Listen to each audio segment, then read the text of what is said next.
Hi guys, welcome to CS preparation. आज की video में हम करने वाले हैं फेमा के कुछ इंपॉर्टेंट टॉपिक्स। स्टार्ट करते हैं। फर्स्ट टॉपिक जो हमारा है वो है हमारा रेसिडेंशियल स्टेटस। सेकंड टॉपिक है हमारा capital and current account transaction and third topic है retention and possession of foreign currency. ये तीन ऐसे टॉपिक्स हैं जो मैंने चूज किए हैं। बहुत बार एग्जाम्स में इनको देखा गया है और इम्पोर्टेंट टॉपिक्स है ये फेमा की। स्टार्ट करते हैं अपने फर्स्ट टॉपिक के साथ। हमारा फर्स्ट टॉपिक है रेसिडेंशियल स्टेटस। इट मींस कोई भी पर्सन रेसिडेंट है, नॉन रेसिडेंट है, जो हम ये बोलते हैं, ये उनका एक स्टेटस होता है, एक कंट्री का उनका स्टेटस होता है जो उनको प्रोवाइड किया जाता है। इसके लिए कुछ कंडीशंस होती हैं जो चेक की जाती है। और जो हमारा जो रेसिडेंशियल स्टेटस है, इनकम टैक्स में हमने पढ़ रखा है, इनकम टैक्स में हमारा रेसिडेंशियल स्टेटस के लिए जो मेन चीज मैटर करती है वो होती है डेज की, वो कितने डेज के लिए रहा है। बट अगर मैं फेमा की बात करूँ तो फेमा में एक डिफरेंस है कि हम डेज तो चेक करते ही करते हैं, साथ में इंटेंट मैटर करता है कि वो इंडिया में रहा भी है तो वो क्यों रहा है। अगर वो इंडिया के बाहर गया है तो वो क्यों गया है, वहां पे रह रहा है वो क्यों रह रहा है।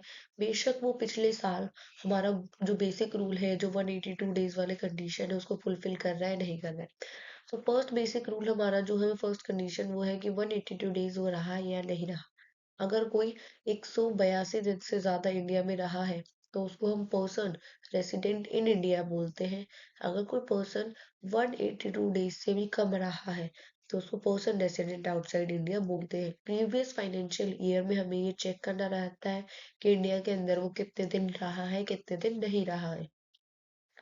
उसके बाद हम देखते हैं रीजन फॉर स्टे। क्या वो रहा तो है, पिछले साल वो रहा है, ठीक है, उसको रेसिडेंट का स्टेटस मिल जाएगा या फिर पर्सन रेसिडेंट आउटसाइड इंडिया जो भी होगा।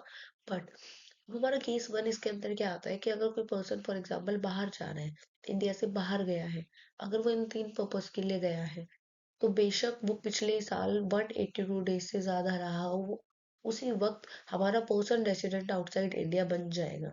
ये डिफरेंस होता है इनकम टैक्स के रेसिडेंशियल स्टेटस में और हमारे क्या कहते हैं फेमा के रेसिडेंशियल स्टेटस में। उसके अंदर हम ये चीज नहीं देखते इनकम टैक्स के अंदर, बट हमें यहाँ पे देखनी होगी कि अगर कोई पर्सन, केस वन हमारा, अगर कोई पर्सन बाहर गया है, इंडिया से बाहर गया है और एम्प्लॉयमेंट के लिए गया है, बिजनेस वोकेशन के लिए गया है, या फिर किसी भी पर्पज के लिए, कोई भी अनसर्टेन पीरियड है जिसके अंदर पता नहीं है कि वो कब इंडिया में वापस आएगा, सो ऑटोमेटिकली वो उसी time person resident outside India बन जाएगा। एंड का सेम है ऑपोजिट, कि अगर कोई पर्सन इंडिया के अंदर आ रहा है, कोई भी बाहर का बंदा इंडिया के अंदर आ रहा है, एम्प्लॉयमेंट के लिए आ रहा है, बिजनेस के लिए आ रहा है, वोकेशन के लिए आ रहा है, या फिर किसी भी अनसर्टेन पीरियड के लिए जिसमें उसका जो इरादा है वो इंडिया में रुकने का है, लेकिन पीरियड क्या है, हमारा पीरियड अनसर्टेन है, तो वो automatically person resident in India ही बन जाएगा, उसको ऑटोमेटिकली स्टेटस मिल जाएगा। बेशक वो पिछले साल रहा है नहीं रहा है, कितने दिन रहा है, वो मैटर नहीं करेगा। सो आई होप आपको ये क्लियर होगा, इन चीज को ध्यान रखना, बिकॉज एग्जाम्स में कई बार इसको कंफ्यूजन के लिए दिया जाता है। आपको क्वेश्चन दे दिया जाता है कि कोई पर्सन इंडिया का, वो बाहर गया है, वो इतने दिन इंडिया में रहा है, लेकिन वो बाहर गया एम्प्लॉयमेंट के लिए। सो आप तुरंत उसमें देख लेना कि अगर वो एम्प्लॉयमेंट के लिए गया है तो वो automatically person resident outside India हो जाएगा।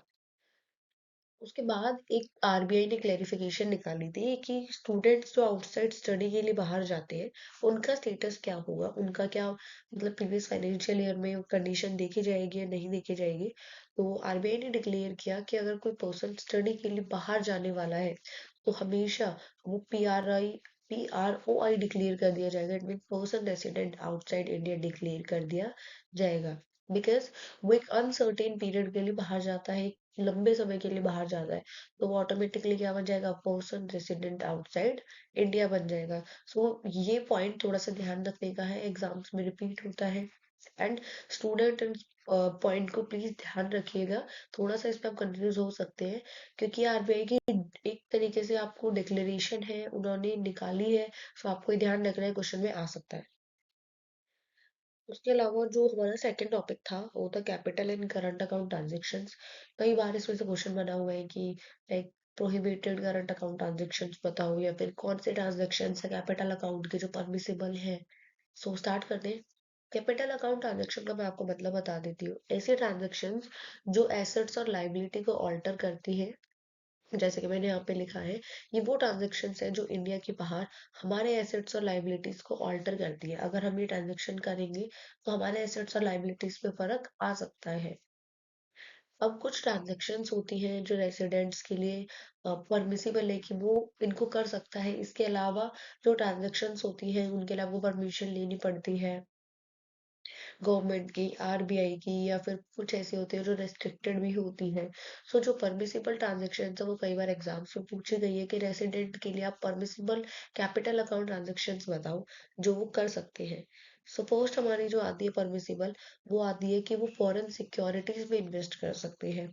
बाहर की कंपनीज के शेयर्स खरीदना, जैसे कि वो बाहर की कंपनी के शेयर्स वगैरह सिक्योरिटीज वगैरह खरीद सकते हैं, उनके लिए परमिसिबल है। सेकंड है हमारी foreign currency loan. It means बाहर की करेंसी में या फिर बाहर लोन देना या फिर बाहर से लोन लेना, आप ये काम भी कर सकते हैं।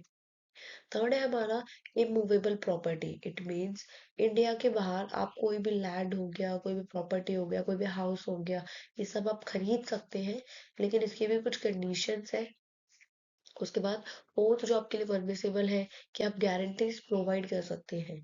किसी भी पर्सन के बिहाफ पे आप क्या कर सकते हैं, गारंटी प्रोवाइड कर सकते हैं। किसी भी बाहर का पर्सन है, किसी और कंट्री है, उसके बिहाफ पे आप गारंटी दे सकते हैं।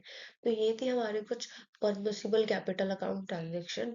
इनको प्लीज आप लर्न करिएगा क्योंकि एग्जाम्स में कई बार क्वेश्चन पूछा गया है।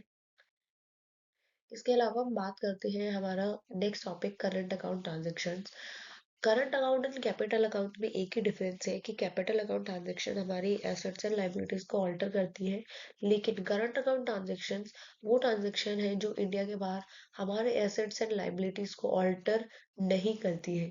सो ये डिफरेंस होता है करंट अकाउंट ट्रांजैक्शंस में। इनसे इतना ज्यादा हमारे एसेट और लाइबिलिटी पे फर्क नहीं पड़ता है। करंट अकाउंट ट्रांजैक्शंस को 3 शेड्यूल्स में डिवाइड किया गया है, जिसमें से हमारा फर्स्ट शेड्यूल आता है। उसके अंदर जितनी भी ट्रांजैक्शंस हैं वो प्रोहिबिटेड होती है, आप उन ट्रांजैक्शंस को नहीं कर सकते। जिसका एग्जांपल मैंने यहाँ पे लिखे हैं तीनों शेड्यूल्स के, कि remittance of lottery money. It means जब लॉटरी से जो पैसे जीतते हैं, फॉर एग्जाम्पल कोई बाहर का बंदा इंडिया के अंदर आता है, वो लॉटरी से बहुत सारा पैसा जीत जाता है, तो उसके लिए गवर्नमेंट इंडियन करेंसी आपको नहीं देगी, आप बाहर रेमिट नहीं कर सकते हैं। सो ये प्रोहिबिटेड है। ऐसी बहुत सारी इसके ट्रांजेक्शन्स होती है, यहाँ पे मैंने इनके एग्जाम्पल लिखे हैं।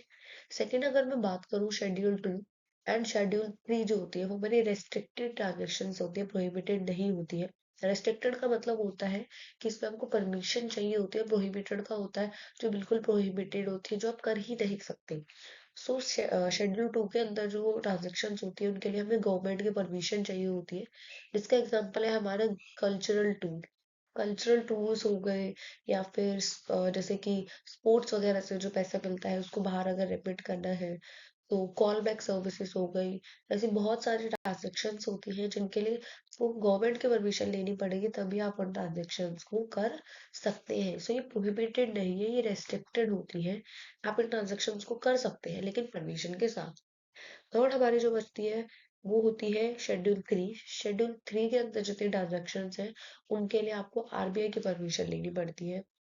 एक मॉनेटरी लिमिट जो कि 2,50,000 होती है, जो हमें एलआरएस के अंदर, लिबरलाइज्ड रेमिटेंस स्कीम के अंदर अलाउ होता है कि इतना आप रेमिट इंडिया के बाहर कर सकते हो, इतना इतने तक पैसा आप कर सकते हो जितने भी परमिसिबल ट्रांजेक्शन होते हैं उनके ऊपर। बट अगर उससे ऊपर अगर आपको करना है तो उसके लिए आपको आरबीआई की परमिशन चाहिए होगी। और ये सब हमारा कहाँ लिखा है, शेड्यूल 3 में हमारा लिखा है कि आपको आरबीआई की परमिशन लेनी होगी। जैसे कोई माइग्रेट कर रहा है अगर बाहर, मेडिकल पर्पज से अगर कोई बाहर जा रहा है, मतलब अपनी फैमिली के लिए पैसा भेज रहा है, गिफ्ट्स वगैरह हो गई, डोनेशंस हो गई, या फिर फॉरेन एजुकेशन हो गई, इसके लिए आपको आरबीआई की परमिशन लेनी है अगर वो more than 2,50,000 है तो। सो ये था हमारा current and capital account transaction. I hope आपको ये क्लियर होगा। अब हम बढ़ते हैं अपने थर्ड टॉपिक के अंदर, थर्ड एंड लास्ट टॉपिक के अंदर, जो क्वेश्चन में, जो कि एग्जाम में बहुत बार आया है, देखा गया है 3 से 4 मार्क्स में। स्टार्ट करते हैं इसके साथ। नेक्स्ट टॉपिक हमारा है possession and retention of foreign currency. Foreign currency की अगर मैं बात करूँ तो इसके अंदर फॉरेन कॉइन्स भी आ जाते हैं, करेंसी नोट्स भी आ जाते हैं, ट्रैवलर चेक, बैंक नोट्स, ये सब आता है। तो इट मीन्स रूल्स वगैरह हमें बताने हैं मेनली। इसके बाद इसके ऊपर की फॉरेन करेंसी को कौन पोजेस कर सकता है, कौन अपने पास रिटेन कर सकता है, कितना कर सकता है, ये सब हमें इस टॉपिक पे पढ़ना होगा। यहाँ पे मैंने लिखा हुआ है कि फर्स्ट जो पर्सन है, अब बात करें ऑथराइज्ड पर्सन की। ऑथराइज्ड पर्सन के ऊपर कोई लिमिट नहीं है, वो कितना भी हमारा फॉरेन करेंसी, बेशक उसमें फॉरेन कॉइन्स हो, करेंसी नोट्स हो, ट्रैवलर चेक हो, उसके ऊपर कोई थ्रेशोल्ड लिमिट नहीं है, वो अपने पास रख सकता है। ऑथराइज्ड पर्सन्स की अगर मैं बात करूं तो ऑथराइज्ड डीलर्स होते हैं एक तरीके से, जिनका काम ही होता है कि फॉरेन करेंसी को लाइक किसी को अगर नीड है, अगर आपको कल को बाहर जाना है किसी पर्पस के लिए, आपको फॉरेन करेंसी चाहिए तो आप इनसे ले सकते हो। गवर्नमेंट ने इनको बिठाया ही इसलिए हुआ है कि ये आपकी इस चीज में हेल्प करे, तो इनके ऊपर कोई थ्रेशोल्ड लिमिट नहीं है, प्रोवाइडेड कि वो करेंसी अपने एक्टिविटी के हिसाब से रखे, अपने स्कोप के हिसाब से रखे, अपने पावर के हिसाब से रखे। सेकंड पर्सन है कि फॉरेन कॉइन्स की अगर मैं बात करूँ तो फॉरेन कॉइन्स कोई भी पर्सन का रख सकता है और उसके ऊपर भी कोई थ्रेशोल्ड लिमिट नहीं है। कॉइन्स के ऊपर कोई लिमिट नहीं है, कोई भी पर्सन कितना भी फॉरेन कॉइन्स रख सकता है। मेनली बात आती है फॉरेन करेंसी नोट्स की, बैंक नोट्स की, ट्रैवलर चेक की। मेन पॉइंट हमारा ये होता है। अब इसको डिवाइड किया हुआ है कि अगर कोई पर्सन रेसिडेंट है इंडिया का, या फिर कोई पर्सन रेसिडेंट है इंडिया का बट परमानेंटली रेसिडेंट नहीं है, उनके लिए थोड़े बहुत रूल्स अलग है जो हम आगे पढ़ेंगे। सो बात करते हैं पर्सन रेसिडेंट इन इंडिया अगर कोई है, वो कितना फॉरेन करेंसी रख सकता है। तो वो अप टू US$ 2000 या फिर इक्विवेलेंट इन एग्रीगेट इतना वो करेंसी नोट्स अपने पास रख सकता है, $2000 तक ही वो अपने पास रख सकता है। प्रोवाइडेड, इसके अंदर भी एक कंडीशन है कि जो करेंसी आपको मिली है वो कैसे मिली है। आप कहीं आउटसाइड इंडिया कहीं प्लेस में विजिट कर रहे थे, आपको वहां से कोई करेंसी मिली और वो आपके बिजनेस से लिंक्ड नहीं है, कोई इंडिया में आपका बिजनेस तो उससे लिंक नहीं है। फॉर एग्जाम्पल आप कहीं बाहर घूमने के लिए गए, ठीक है, लेकिन आपने कोई ऐसी सर्विसेज दे दी, किसी को आपकी सर्विसेज की जरूरत पड़ गई, आपने कोई सर्विस दी थी, आपको उसकी करेंसी मिल गई, तो वो आप अपने पास रख सकते हैं, लेकिन सिर्फ $2000 तक। सेकंड है, अगर आपको एज एन ऑनरेरियम या फिर आपको गिफ्ट मिला है किसी NRI से जो इंडिया में विजिट पे था, ठीक है, आपने कोई सर्विस दी या फिर कोई आपने लॉफुल ऑब्लिगेशन कर दी उसके लिए, ठीक है, तो आपको अगर उससे ऑनरेरियम या फिर गिफ्ट मिला है, तो वो क्या हो सकता है, वो आप अपने पास रख सकते हैं, लेकिन $2000 तक ही रख सकते हैं। थर्ड है कि आपको ऑनरेरियम और गिफ्ट मिला है वाइल, पहली कंडीशन में क्या था कि जब कोई बाहर से आपके कंट्री में आया हुआ उसने आपको दिया, अब आप कहीं बाहर कंट्री में गए हुए थे और आपको वहां पे ऑनरेरियम और गिफ्ट की तरह मिल गया, तो आपसे रख सकते हैं। फोर्थ हमारा है कि या तो आपने फॉरेन ट्रैवल के लिए कुछ पैसा लिया था, उसमें से कुछ पैसा बच गया, तो उसको भी क्या कर सकते हैं, वो कुछ रह गया तो उसको आप अपने पास रख सकते हैं नोट्स को, लेकिन सिर्फ $2000 तक ही रख सकते हैं। आई होप आपको क्लियर होगा। लास्ट पॉइंट हमारा था कि पर्सन रेसिडेंट इंडिया का है बट परमानेंटली रेसिडेंट नहीं है, तो वो कितना रख सकता है। तो इसके ऊपर कोई थ्रेशोल्ड लिमिट नहीं है, लेकिन इसके ऊपर भी एक कंडीशन है कि उसने जो करेंसी एक्वायर्ड की है वो कब की है, जब वो इंडिया के बाहर था और वो इंडिया के अंदर उसे लेके आया है फेमा रेगुलेशंस के हिसाब से।